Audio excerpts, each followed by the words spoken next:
Perfect. Okay. Well, welcome everyone. My name is Gabby and I'm the community manager at Grapevine. It's really exciting to be here today for how giving circles deepen connection and purpose within teams and ERGs. This is our first sort of conversation we've hosted on the subject. We get asked about it a lot. So we're really excited to explore this conversation, not only with the panelists, but also with you as an audience and sort of all the wealth of knowledge and insights you might bring from your sort of background. So please, we'll be having about 15 to 20 minutes at the end for audience Q&A. So please share whatever you would like. We'd love to hear from you. The conversation itself will be about, I would say 35 minutes, and then we'll turn it over to you, the audience, to sort of open it up and have a discussion together. So I am now going to pass it over to Emily, who is the founder and CEO of Grapevine. Thanks so much, Gabby. Thank you all for being here. As Gabby said, we're really excited to dig into this topic with you all today. It feels like this is something that has come up frequently in conversations with the broader community of Giving Circle members and ERG leaders. And so very excited to be digging into it a bit more and learning from our panelists today. Before I turn to the panelists, though, I'd love to just give you a little bit more insight into what this series is and who Grapevine is. I know we have a mix of people on the call today, so just want to quickly give that introduction. So this is an event that is part of a monthly speaker series where we're featuring leading thinkers, practitioners, and industry experts on philanthropy, social impact, and more. And it's offered for all of the giving circles across topics and locations that are on Grapevine.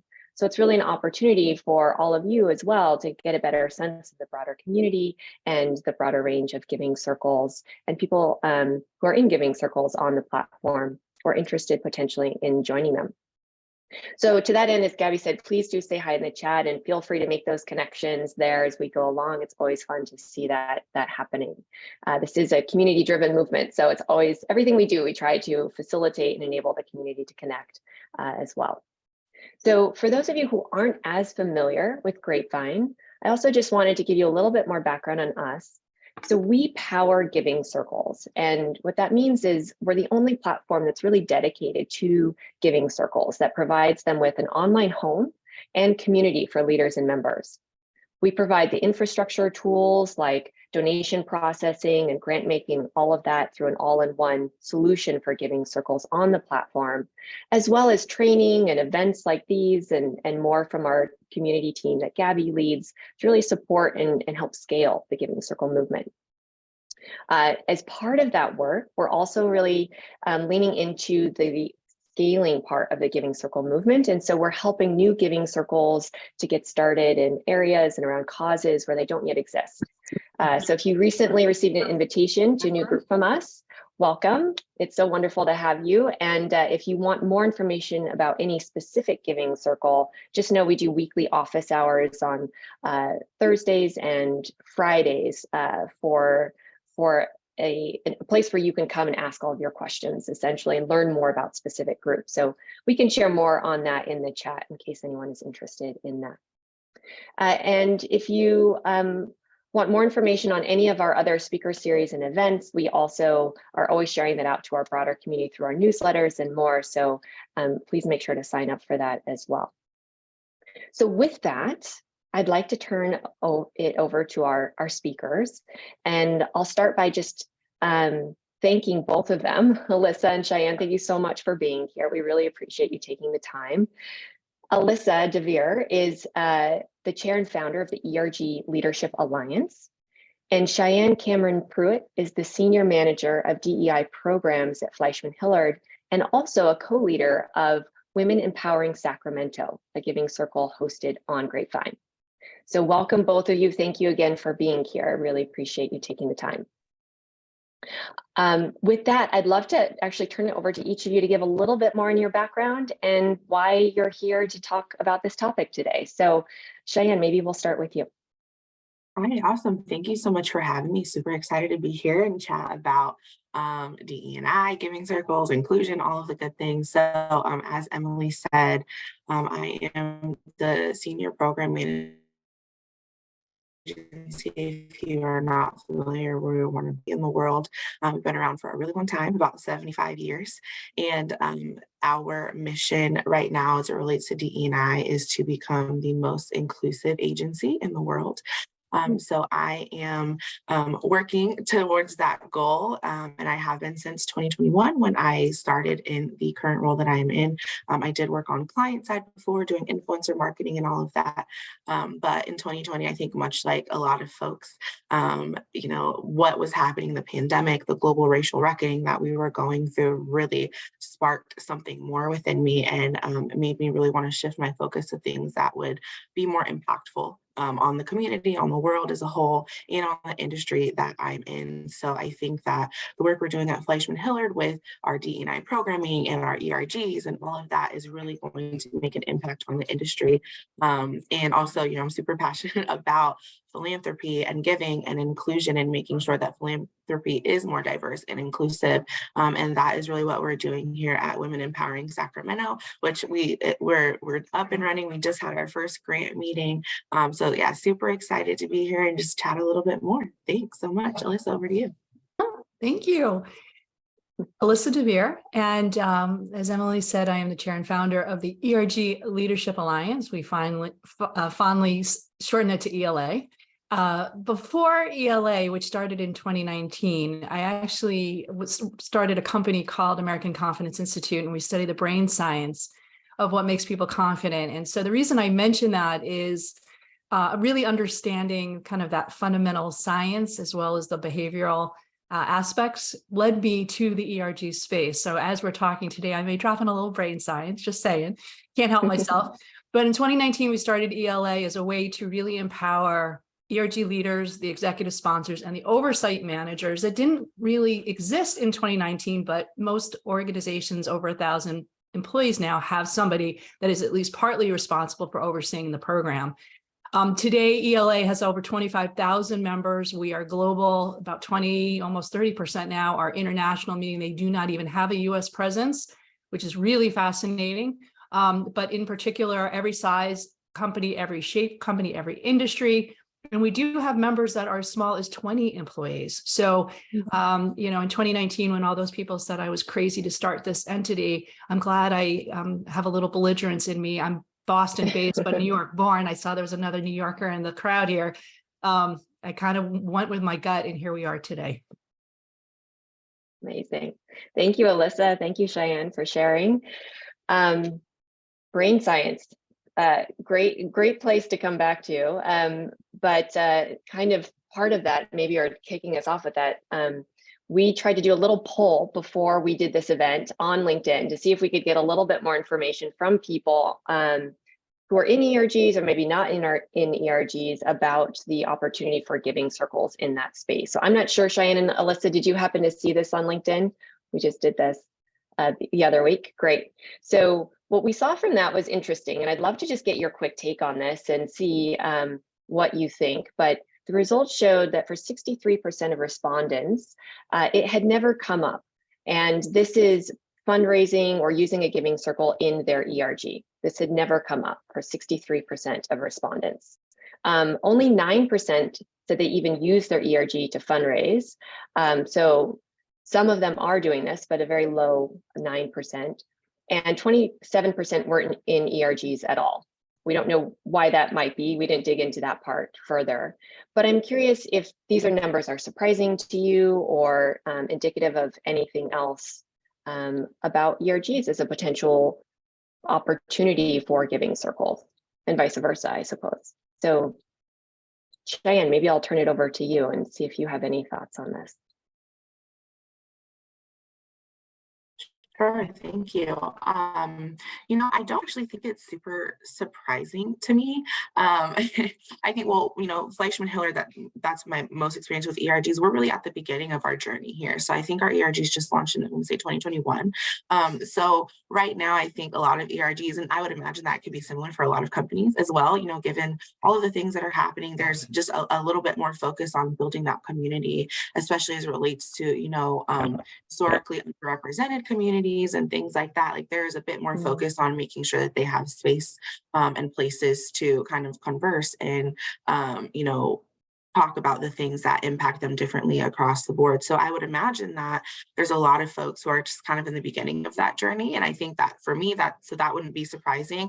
I know that it's something that we are starting to talk about now, but probably I know a lot of our folks have a way or an insight into how do we get that started and how do we make it work for not just folks in the US, but across the network as well. Hmm. And when you say, how do we get that started? Do you mean their ERG or specifically like fundraising, giving circle type? Fundraising and philanthropy. And, it's one of those things is like, well, how do we decide what nonprofit to work with? How do we pick, how do we even where did the funds go? Because we really try to avoid money passing through hands of our colleagues because, you just don't want anything, you want to keep things above board. So it's one of those things like, well, the logistics of it are super important too. And I think that's something that definitely hinders things moving forward, just not knowing the resources that are out there and that are available and that exist. Great. So an awareness gap and also just an infrastructure challenge that needs to be overcome. Absolutely. So maybe I can help with that right away. Let's just first of all, there are 50 million people that are involved in ERGs today. Like we know 50 million, there's a lot of bodies out there that are involved, leading, participating, and so forth. But again, they haven't been very well organized. And I'm going to put this, I hope you can all see this, because this book, it came out in January, it's the ERG Intelligence. It's really skinny. It's an hour read. I see some of my friends online here, they can vouch for me, Q&A kind of format. But if you want to learn about what ERGs are, this is the place to get a quick read. It's a primer. The quote on the front is from the head of DEI for Xerox, and Xerox is accredited with being the very first ERG creators in the universe back in the 60s. So part of what I want to debunk a little bit is, number one, they've been around for a really long time. If you ever were in the past involved, they are not at all what they are today. Even Yetta Tolliver will tell you from Xerox that they're reinventing constantly. So they're really, really changing. And I think part of the conversation here is whether you're on the beginning of the journey or you've been doing it for a long time, every month, like I have to do a trends document every 6 months. Things change that dramatically right now. There's a lot of reasons why. We're not going to get into it. But I think, Emily, your data is not so surprising as it is like an opportunity, because we actually was working on a presentation. We're doing a free event in 2 weeks on programming and how to prioritize it. And I think that's the heart of that survey, which is ERG leaders have all this energy and passion about what they want to do. And they always have 10 times more ideas that they can execute, right? Because they don't have enough money, they don't have enough time ever. And so I think the fundraising may fall to a lower level in that pecking order simply because there's so many things that they want to do. Now, with that said, I'm sure we're going to talk about some of the tremendous benefits of educating people why Giving Circle may be the best thing to put on the list. Absolutely. And Alyssa, I wonder if we could just lean into that part a little bit more on the ERG side of things. Like, do you mind just sharing for us quickly, what is an ERG and why might someone on this call want to consider starting or joining one? And then we can continue on the Giving Circle discussion. Yeah, so a very simple definition is that an ERG is an internal association. You think about any association, whether it's AAA or AARP or your favorite association, people who have some kind of a common, quote, affinity, something that they all share in common. Does not have to be an ethnic commonality, does not have to be cultural, religious. It could be that they're young professionals or that they love to knit. Believe it or not, there's knitting ERGs out there. And subsequently, the second part of the definition is, in addition to having the association leadership model in place for that, they are also assisted by the corporation. So they're different than, say, an AARP or a AAA because the organization they sit in provides support, financial support, other kind of leadership and guidance support. But because of that support, there's a tether. There are things that an ERG has to do to get that money, to get that support, which will be different than the old school, if you will, clubs or affinity groups. They could have wine and cheese and nobody would blink an eye because that was really what they were doing. Fine, here's $100, go do your thing. An ERG has accountability. They have to be governed to some extent for that reason and have to report back to the mothership. So on a definitional internal association, organizationally assisted. Great. Thank you so much for that.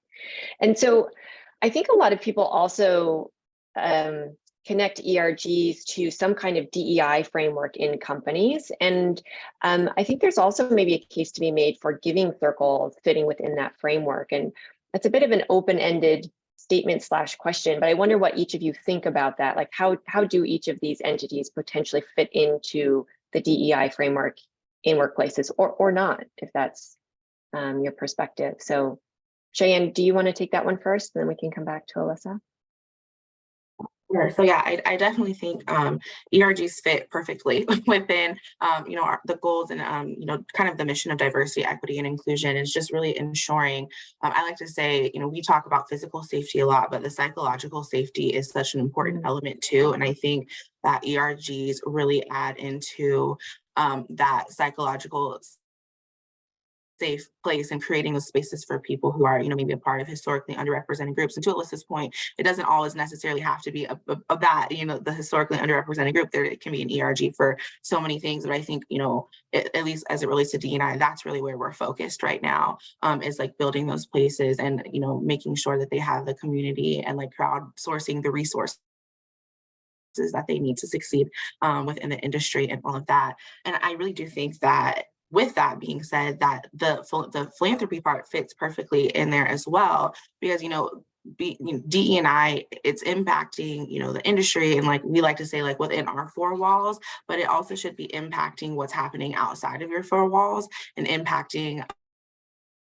the industry as a whole, but also the people who are potentially coming into the industry. And that's kind of where we like to think about, our impact and philanthropy and giving and all of that is how can we set the path forward for those who may be interested in joining Fleischman Hillard or an ERG or whatever. And that's kind of where that's where I like to personally think about how impact or how giving and philanthropy and all of that ties perfectly into DE&I, which ties into our overall, goals for inclusion and belonging and just having a good and psychologically safe culture for our colleagues. Thank you. Yeah, So Alyssa. in many organizations, they will have what most people will call DEI pillars. And those pillars represent what are the objectives of that diversity function, right? So some of you may use the 4 C's or have other ones. There's all kinds of people who have different ones, and they're all good as far as I'm concerned, but there's always one around community. There's always one around professional development of some level, and there's always one around culture. And I think the giving circles tie to all of those. So when we talk about prioritizing programming, what should you do, not just to get the funding and to make everybody happy at the organizational level, but what's going to be most meaningful for the members and for the organization as a whole. We do want to tie at least to one of those pillars. That's a requirement. But at the same time, and Cheyenne, I love that you brought out a little bit of purpose and belonging in the conversation, because again, neurologically speaking, when we feel that we belong, when we are in a psychologically safe place, we can bring our authentic, beautiful, creative, innovative, full frontal personas to work, right? We can do our best work. We can be our best selves, but we can also be our best managers, our best contributors. And so when we do allow people to feel that sense of connection and belonging and purpose, and is there a better way to do it than kind of get together into something that's charitable? I can't really think of one personally. I mean, we can unlock all that incredible power that often gets squelched in the business environment, right? The toxicity and all the other things that we want to do, the quiet quitting and all that stuff. We can actually put a little magic eraser on that by giving people that sense of connection. Thank you both for sharing. It's the connection and belonging is something that we've heard a fair amount of it from ERG leaders and also just broader team leaders, right? Talking about how important that is. And there's some research we've looked into that shows that 50%, there is up to a 50% increase in productivity and 50% reduction in turnover when people have a sense of connection and belonging with their teams. So you're both nodding like these are probably very commonly known numbers in the space, but the harder question probably is how do you create that sense of connection and belonging? And it's exciting to see companies really feel that social impact can play a role. But we have also seen that some just traditional kind of old school giving programs, employee giving things don't have very high engagement, right? And can maybe not be the best solution for achieving those goals. So that is where I'm interested in the giving circle model as maybe a better option for how we can achieve those goals. But would love to turn it over to each of you to share, what do you think are the biggest positives with ERG giving circles? Whether it's impact in the community, team connection, across the board, what are you most excited about? Cheyenne, should I turn it to you first? Well, I think, obviously the impacting the community piece that's the number one, because that's the best part of it, is really being able to encourage that collective giving and philanthropy, because that's just good. We love how that feels. And we love, being able to do that.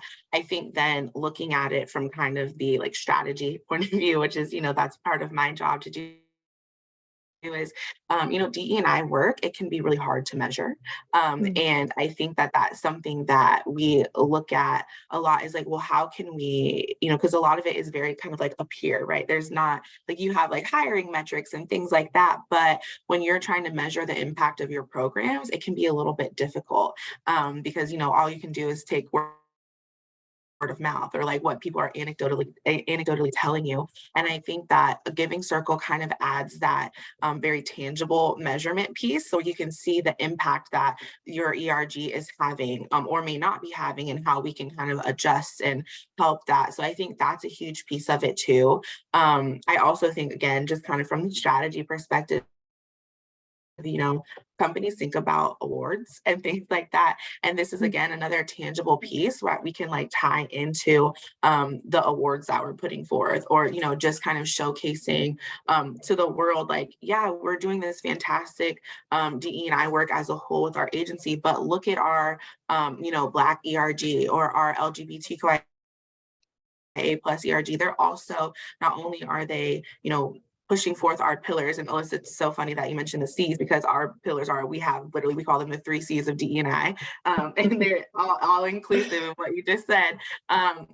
So not only are they pushing forth our pillars, but they're actively showing how to do that. They're actively showing some tangible piece of how they are enacting a community pillar, which is one of our main ones. And so it's nice to be able to kind of tell that story and do that storytelling back to not only the awards folks, but also just in the world and in general. And it also is one of those things where that's the kind of stuff that people join companies for.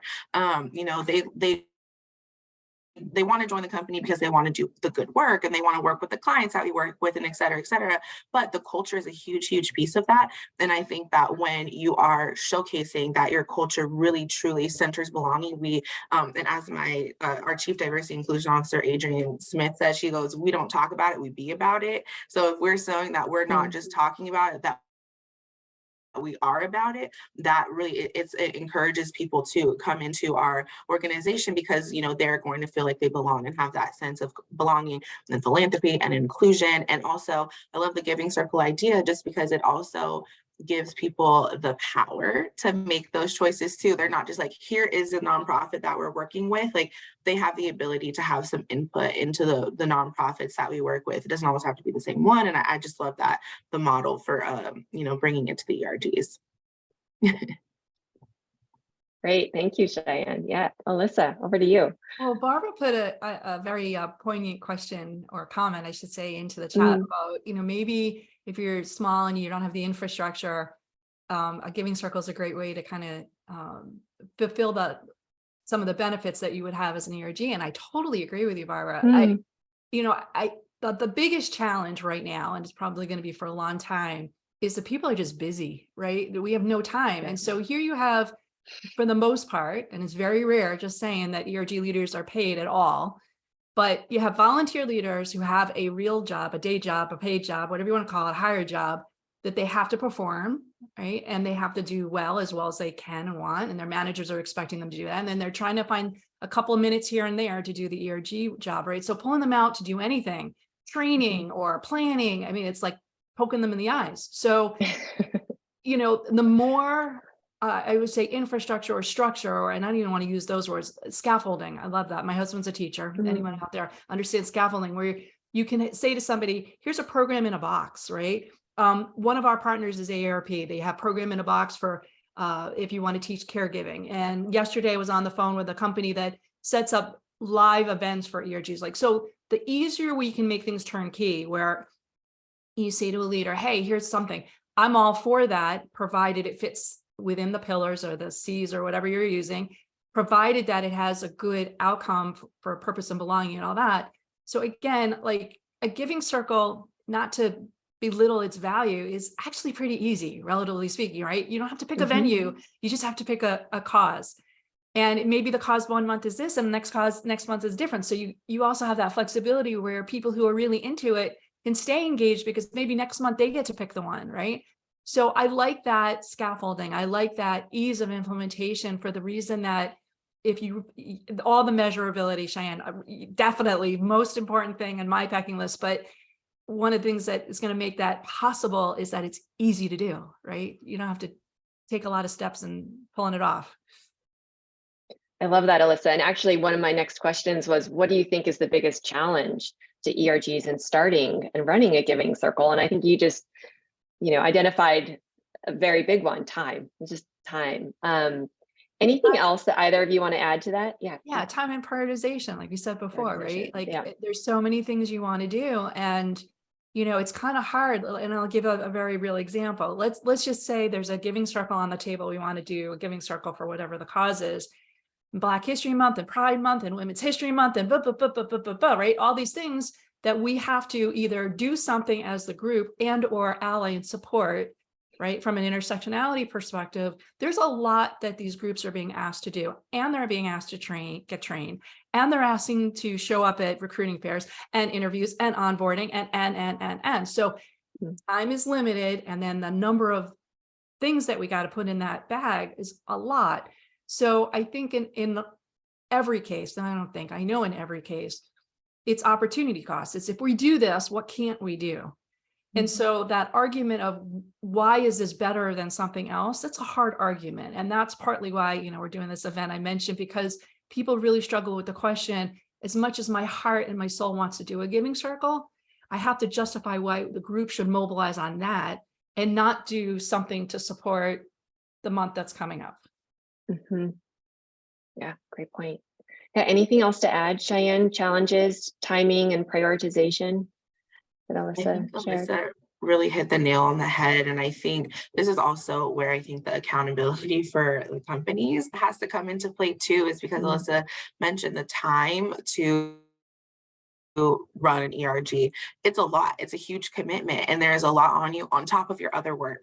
And I think that this is one of those moments where we really have to start, as an employer or, as an employee, whatever, you have to start holding the companies accountable and ensuring that when they're, enacting these programs, it's not necessarily just to check a box, because I think that's sometimes, we get into that space and place where we're just doing it because it seems like it's the thing that we should be doing and everybody else is doing it, so we should do that too.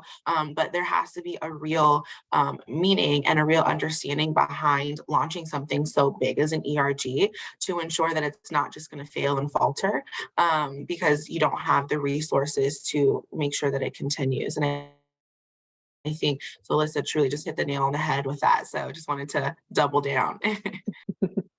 Great.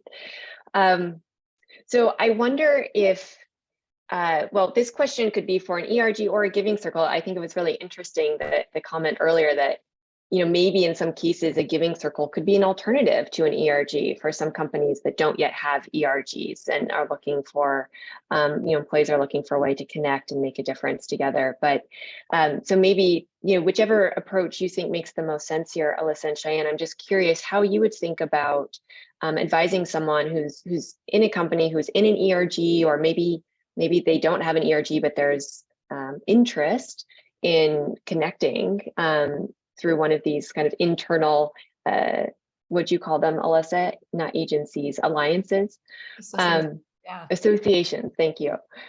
How should they go about internally proposing and then implementing a giving circle at their company? Do you have any suggestions for people? I think often that's the hardest part, right? How to get started. And it seems to me within companies, to your point earlier, Alyssa, about having some of that support from a company, you sort of have to work through them and you have to maybe hit certain, well, you have to be able to speak their language and get their support and buy-in. So any suggestions you have for people on the call who are thinking about next steps to get started here internally? I want to hear from Cheyenne first because you did this. So tell us how you got it off the ground. Yeah, so I think getting an ERG started is one of those things. Honestly, probably same with a giving circle is I love to just say like, let's find ways to be proactive rather than reactive. And I think that from what I've seen, a lot of folks respond well to that because it's like when you have something in place already and then a crisis, God forbid, happens, but you have a community or you have a giving circle in place where you can react right away to the crisis, whether that is through monetary or really just like support. I think that, employers respond well to that from what I've seen. It's just really saying like, hey, we may not need this now, but in the future, it could be something that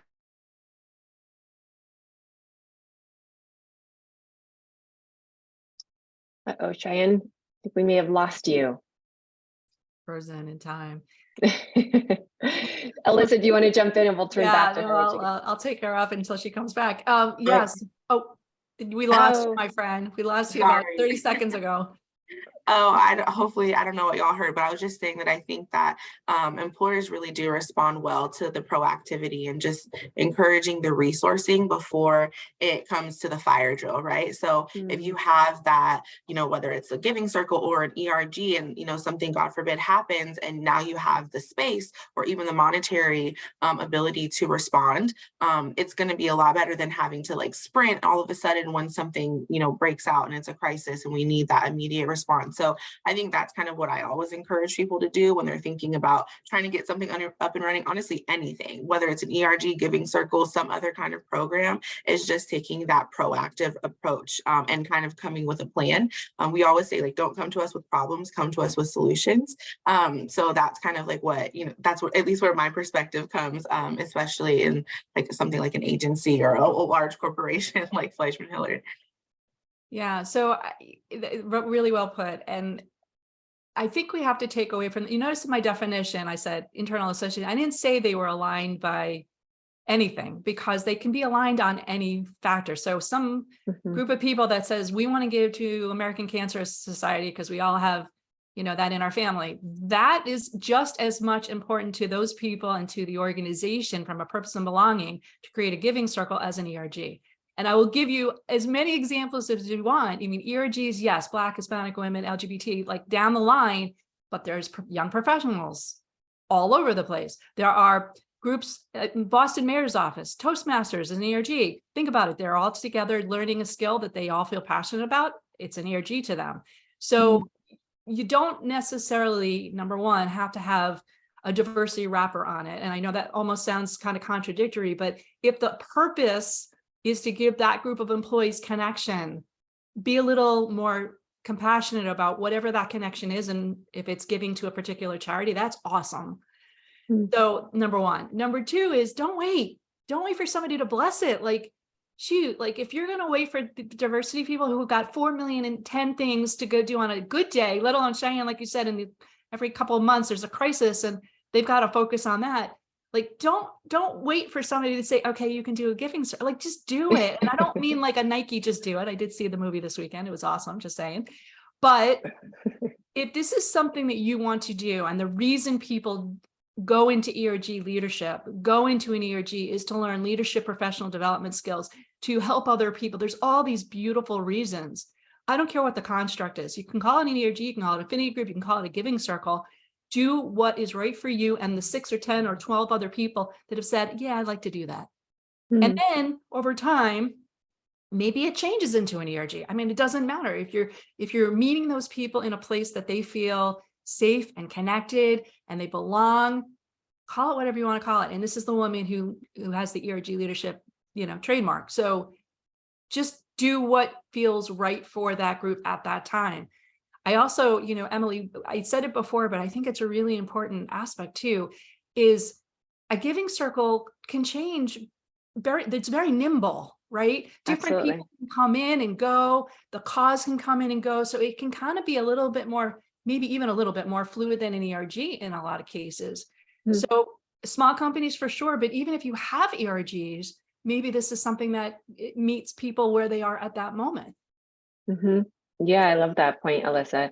We often talk about giving circles as, they're communities, and every community is a bit different because it's just made up of the people who are part of it, right? And so giving circles always flex and change over time.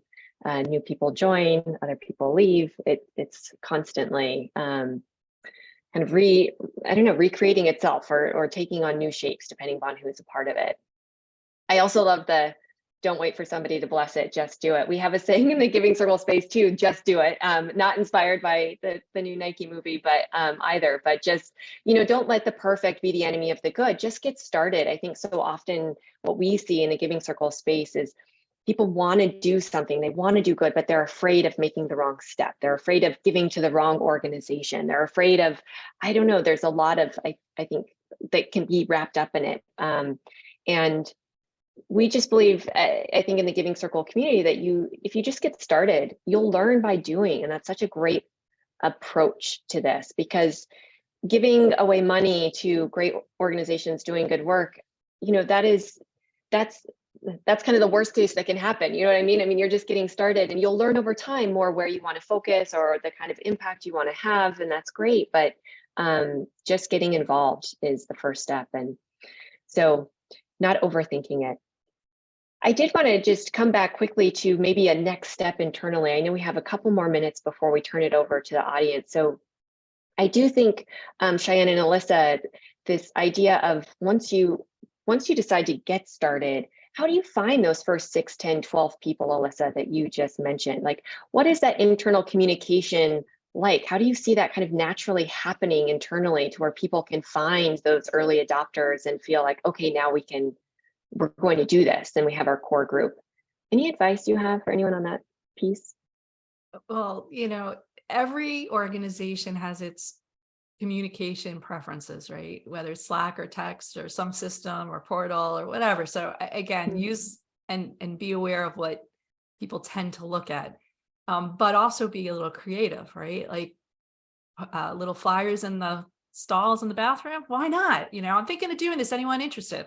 Why not? If you are into social media, obviously a very good platform for that as well. Do you have to spend a lot of time and money? No, but I think in the initial stage, when you're trying to find other people who would like to be participating, you have to kind of put it out there. You have to say, I'm thinking of doing this. Anybody interested? And maybe find out why they're interested so that you can continue to hone that message as you start to grow the membership, right? I'm a marketer. I told Cheyenne and do that in the past, like that's my old thing. So I look at everything in that lens, which is just because I think it's meaningful to me, right? It doesn't mean it's going to be meaningful to the next person. So listen to those early ambassadors. Like, what is it? Like, I want to do this. Well, you want to do it too. What's in it for you? Like, why do you want to do this? And build that conversation and empower that next ambassador, then go recruit 2 more too, right? Hey, it would be great if if you find any other people, that would be great too. So I think sometimes, we want to champion a cause, or we want to champion ERG for that matter. And we forget that it's really hard to do anything on your own. So build a little bit of that rolling rock, right? And get some moss going, and then really feed and nurture those other people that are like, I want to do this too. Great. Let's do this. Let's get it going. And I think in our experience, at least with ERGs, you don't need 100 people. You need 5, right? You need 5. And sometimes it's even 1 that just starts dancing. You ever see that video? And it's the second person that all starts dancing with you. Like, you just got to dance a little while, and maybe it takes a little longer to get going, but yeah, just keep dancing and the people will show. And I guess the converse of that is, if you're putting it out there and you're like, I want to give to this cause, and somebody's like, I like the idea of a giving circle, but that cause doesn't sing to me, then figure out how you can either say, you know what, next month we're going to do your cause, or maybe we start with your cause and later I'll come back. Be at least open-minded that your grand plan may not be the immediate plan for that group at that time. There you great. go. Thanks, Alyssa. Yeah, anything else, Cheyenne, from your experience? I feel like you again hit nail on the head, Alyssa. I also will get a say I hammer. see right. I see Barbara's comment in the chat that surveys are also a good way to tap those folks in. I feel like sometimes, and we agree, we utilize surveys a lot at FH because we're such a large organization. It can be really hard to get people to raise their hand, and I think that's a super definitely a great way to reach out to people. The other piece too is just kind of, I know, like, for my job is like having a network of people who are ready and willing, and like you said, those early adopters who are eager to do something. Maybe they don't know what it is, and they just want to do something more, especially in, for my sake, the DE&I space. So we keep those people in the back of our pocket all the time. So when the opportunity arises, we're like, hey, here's something, if you want to do it, let's get you in a leadership position. Let's get you to help set it up. And that kind of turns into them bringing other folks along the way because they have their networks. And I think that's a big piece of it too, is just creating that kind of network. And then like we like to call like the bench of people that you can always reach out to. I love that. Your go-to short list. Perfect. Well, I want us to turn over to questions. And so everyone get your questions ready. Gabby, maybe if you're monitoring the chat, if anything comes through there. While we're getting ready for that though, just quickly, Alyssa and Cheyenne, last closing thoughts. What's your personal hope for what we'll see in the next 5 years for how ERGs leverage giving circles? Cheyenne, go. I just hope that we get more folks and ERGs to buy in on the giving circle idea and the idea of philanthropy, and the idea of philanthropy really impacting inclusion and diversity and just that culture of belonging, because it really does fit so seamlessly. I think we just need the education around it. And so that's really my hope. That's why, I'm here and I'm happy to be talking with y'all about it, just because, I'm so passionate about making sure that people learn more about it. And I really do think that as, our society progresses and just kind of like what comes next for a lot of the newer ERGs, that this is something that they start to consider. Yeah, crowdsourcing. Let's talk about that weird word, right? Crowdsourcing gives everyone the ability to be an investor. Giving circles let everyone be a philanthropist. Who doesn't want to be a philanthropist? Come on. And if you don't want to be a philanthropist, no offense, I don't want to be a friend. Like, so, right? I mean, I think it's a natural attraction to people who want to be in a circle, who want to be an ERG. There's this common genetic trait, right? We want to do good. And so not only is a way to find more friends and people of your like mind, but, make a difference. Even if you can't dump $1,000 or $10,000 at a charity yourself, but you can do it as a group and contributing your sweat equity in that regard to get people into that circle to do that. I mean, come on, that just, if, like Cheyenne says, if we can get more people to even know what a giving circle is and utilize that beautiful scaffolding in ERGs, in companies. Barbara, I think it was, put in the chat all the matching funds. Come on, let's not waste that. Let's get that match going. I mean, think about it. These companies are making bazillion dollars, and some of our clients are the biggest of the biggest. That money is sitting there to be matched. What a better way to have the employees make sure that it gets matched. I mean, it's a win-win-win, and we got to do more of those. Love it. Thank you both. That was a great place to end the conversation, a win-win-win. Thank you for all of your experience and insights. We've had some great questions coming in the chat as well. I want to just let everyone know, if you'd like to ask a question, you can also use the hand raise feature, I think, at the bottom of your screen, and would love to hear from you directly if you're comfortable unmuting and sharing that way. So feel free to do that. We'll be monitoring that while we great. Well, so Gabby, anything to start with in the chat, or can we turn to Beth? Because I see we already have a hand up. Amazing. Yeah, I would love to actually just start with Mike DeLaurier's question. I don't know, Mike, if you're here. It's a really tangible question, so I think it might be a nice one to kick things off with, if you're open to asking it. Yeah, I just got asked this morning that we have a community in Earth ERG, and we're wanting to do some fundraising for the Make-A-Wish Foundation, a children's charity. And we have Canada, US, so we can't really like Venmo or e-transfer each other, and I was just looking at the platform. So yeah, I want to get some insights of how we can engage individuals to do some donations, but also how you kind of do that cross-border and And then this is the first time I've actually heard about a giving circle myself. I thought it was a bit about like bringing people together to share about mental health or share about their like interests, for example. So just understanding the concept as well. Great. Well, welcome, Mike. Thank you for sharing. And I love hearing what you're working on. Maybe I'll just jump in with something and Alyssa, Cheyenne, if you have any additional thoughts on this, but I think that's where what we're trying to do with Grapevine is just make it easier for people to organize communities, right, across different locations or even within location and pool their funds for donation to a nonprofit. So certainly you can set up a giving circle on grapevine.org. It's a free platform. We're happy to support you with that. You can pool money internationally. There's slightly different rates for international credit cards. Just something to note. There's in the donation page, you'll see the details there. But then the money does need to go to a US 501c3. So we haven't yet gone international, but we can pass money through organizations like Global Giving and CAF America that can pass money on internationally as well. So always happy to chat with you and others that might have team members, around the world, not just in the US, to where you want to move money to different locations too. But I think that's a great place to start, and just knowing this model is out there, right? That once you pull your community members in from your team into a giving circle, then you have that community of people that you can continue to build on. You have that kind of infrastructure, or as Alyssa called it, scaffolding set up to facilitate this kind of community building, impact building, work together. Cheyenne, Alyssa, anything else to add on that? I just want to say hi to Mike. He's one of our very wonderful community members, and Nice. proof that in Canada, this is an international conversation. And I think one of the things that we're really seeing, at least at ELA, is this is a great example, Mike, of challenges where sometimes even in the ERG space, we want to be inclusive. We're not very inclusive internationally. So we've got work to do.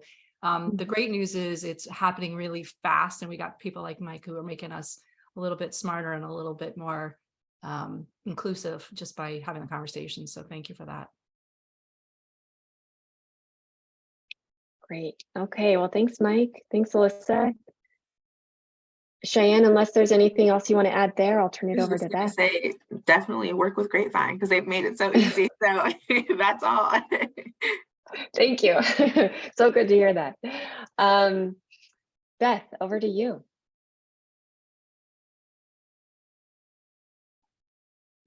Oh, I think you're muted, Beth.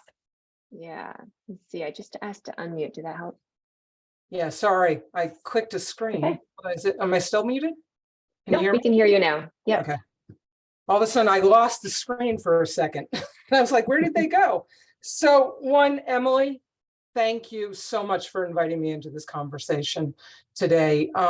You guys have no idea what this means on a larger level in terms of direction of the organization I run, which is called Working for Women. So we are a community of businesses and professionals that invest into helping more women enter and stay in the workforce. And we are a giving circle from the standpoint of a business membership and getting more businesses in. But Emily, you and I are going to be spending some significant time talking.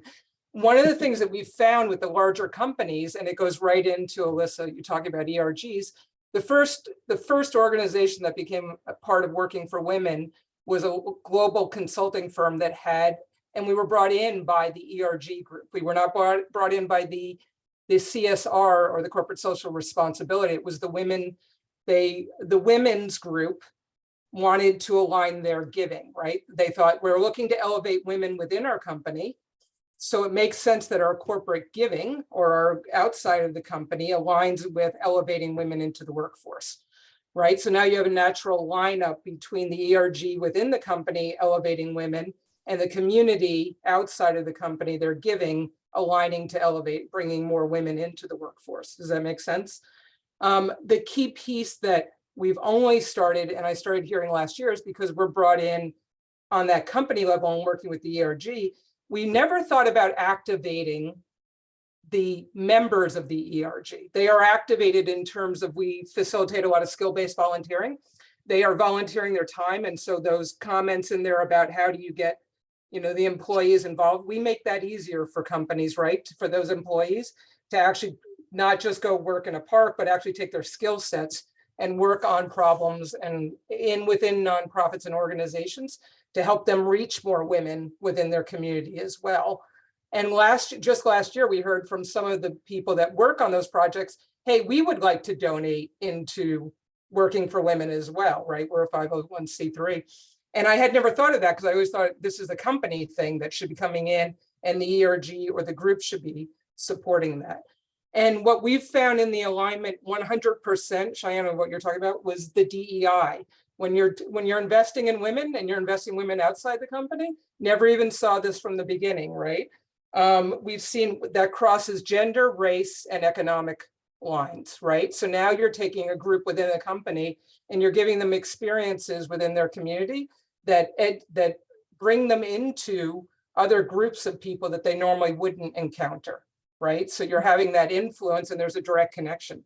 Granted, our cause is women, right? And elevating women in the workforce. So this from an ERG lines up very nicely to DEI and some of the other pieces. But I think our learnings have definitely seen, as it relates to the ERG, the giving, if it's closely aligned to what the ERG cares about, has the most power, right? And in terms of taking it and longevity and people aligning to it, because then the things that brought them together for community are also the pieces that then they give to, right? They want to give and change outside of the company.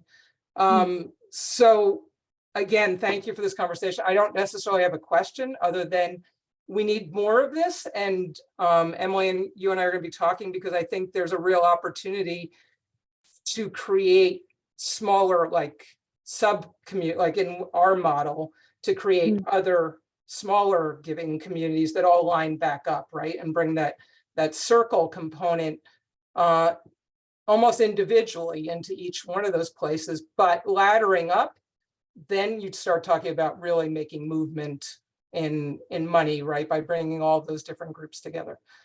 Thank you, Beth. Yeah, it's such a great point. There are many ways this could be structured. And actually, Beth, I was really excited to see you joining this conversation for many reasons, because what you're doing, like with the businesses, is a really interesting angle, but where the businesses are the members, it's not the within the business necessarily. And I'm actually curious, Alyssa and Cheyenne, what you think about this is an alternative. We've been talking about giving circles within ERGs, right? So all the members of the ERG essentially joined, started giving circle together, and maybe the company matches, right? And then they're giving out to the community. But what do you think about an ERG actually starting a giving circle where members are not only the ERG members, but other members of the community, to where that also becomes part of how they're connecting with the broader community that they care about? I think that's one of the things that Beth's group does that is interesting. Have either of you seen that or have any thoughts on that version of this model?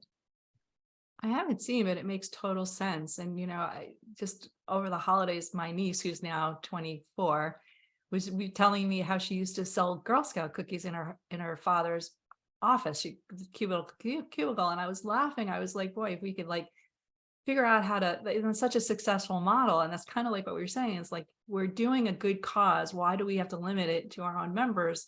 Maybe we can mobilize our members now. I'm not suggesting they go bang on doors and solicit, but if it's a cause that the group believes in, why should it be limited to just the members? I don't have a problem asking other people, I'm working on this cause. If something it happens all the time. How many emails do you get saying somebody's going to do a walkathon or whatever? Why can't it expand? I don't see any reason why it shouldn't. Mm-hmm. Yeah, Cheyenne, any other experience or thoughts there? I totally agree. I think I've never seen the model before, but I love it. And I think that I'd love to see it grow. I think it, like Alyssa said, it's so smart. And it's like, why shouldn't you broaden your horizons, broaden your resources? Because really what we're all working towards is progress, and I think sometimes we get caught up in the competition of it all, but it really should be like progress over the competition, or progress, that's what we want to shoot towards. That's what we're all collectively working for. So I think that this makes total sense. And I'd love to see, I could imagine that happening in so many different industries, bringing companies and, community members together and really just, seeing that impact more rapidly. I would imagine as well. Thank you. Okay, well, Gabby, maybe I'll turn it back to you and see if there's anything else you want to lift up from the chat for us. Yeah, I'm wondering, Jennifer, if you wouldn't mind, I can see you have a comment about the matching, working with companies and matching funds. Anything you want to share around your comment in the chat, Jennifer Avers? Hi, Jennifer. Hi everyone. Good to see you. Good to see you too. Oh, I don't know that was me in the chat. It might be someone else, but this is tremendous to learn about how this unfolds for ERGs, and with a number of my clients who both receive and make grants, there's a lot of this kind of internal community building that's also happening outside of the walls of the organization too. So thinking about how to bring more people in around shared purpose and kind of develop a pipeline both for the organization, but both among donors and contributors. So yeah, it's really good to learn about. Awesome. Thank you. Sorry, it was Katie Kraus. I'm so sorry, Jennifer. No worries. There. Katie, yeah, anything you want to share about your comment? It's an interesting one. Sure. Yeah. This is so interesting. I'm taking so many notes for our whole team, but I'm with Raised by Us. We work primarily in the tech space, doing some social impact consulting with high growth companies who don't necessarily have a CSR department, but whose employees really want to do good. And a lot of our work overlaps with ERGs because it's typically the same point of contact. It's someone in a people operations role who's, responsible for social impact budgets and ERGs. And there's just a lot of natural synergy, as we all know. And we have seen some great success in companies who maybe don't have budget for overall employee match annually for a year, but they can support individual ERGs fundraising efforts with, each has a $2,500, $5,000 match available to them throughout the year. So it brings their employees into the causes. The ERGs really feel ownership. And, we really love the giving circle model in terms of, Emily, something you said earlier. One thing we hear all the time is it feels very heavy for someone to just choose the organization. It's like, that's a huge responsibility where this money is going. And so we've brought this model, and some of our clients have used Grapevine, and we hope more will, just to help make that process a little easier. And then again, when the match comes along, it helps to feel that everyone has been a part of that process of picking the organization. So it's something that we've seen success in and are trying to help some of our other clients, budget in to, again, really have the ERGs be able to extend out into the community and feel ownership of their fundraising throughout the year. Awesome. Thank you, Katie, for sharing. Appreciate that. It is interesting, right, that it could be a problem or a challenge, I should say, to identify where to donate. And that for companies, that's a challenge. And what a great opportunity then to actually engage your team and create a really wonderful experience for them to help participate in that while solving that challenge. Instead of, we've heard a number of things around how people find organizations to donate to that are far less thoughtful or engaging. So definitely helps with that challenge. And well, I think we're just at time, Gabby. Yeah, sorry, I was just going to go to you to see if there's anything to share to wrap up. I just wanted to share quickly, Cheyenne, when we were preparing for this, you had mentioned, I think your company at one point had sent around Ukraine, they had sent like a list of organizations that employees could donate to. And you were saying how that, really didn't resonate as much, and how exactly what you're saying, Emily, them being sourced from employees themselves, how much more engagement there is. I don't know if there's anything you wanted to comment on that, but that stood out to me when we had talked earlier. Yeah, just definitely, Gabby, totally forgot about that. But yeah, I think that is the beauty of, putting the ERGs with a giving circle, or combining the two, or, one or the other, or whatever it is that it definitely feels more driven by your colleagues, and it doesn't feel like, a corporate mandate, which, maybe people respond well to. So I think that's definitely this kind of like promotes that community aspect and that culture aspect, definitely more than like a corporate thing. Well, that's a perfect note to end us on, Cheyenne. Thank you. The community aspect, right? Promoting that more than a corporate thing. I thank you both, Alyssa, Cheyenne, for joining us. Really appreciate you taking the time, sharing your thoughts and experiences with everyone here. And thank you all for joining us who did attend the call, your questions, and taking the time to learn a bit more. Hopefully together we can all keep raising awareness about this and continue to grow the ERG and Giving Circle movements together. I think we have a couple of things to drop in the chat if anyone's interested in signing up for some upcoming events we have. So Gabby can drop that in the chat for those of you who'd like to take a look. But otherwise, thank you again for being here today. I hope we'll see you at a future gathering and in a future Giving Circle or an existing one if you're not already there. Please feel free to reach out to us anytime with questions. All right. Thanks all. Have a great rest of your day. Bye. Everyone. Thank you.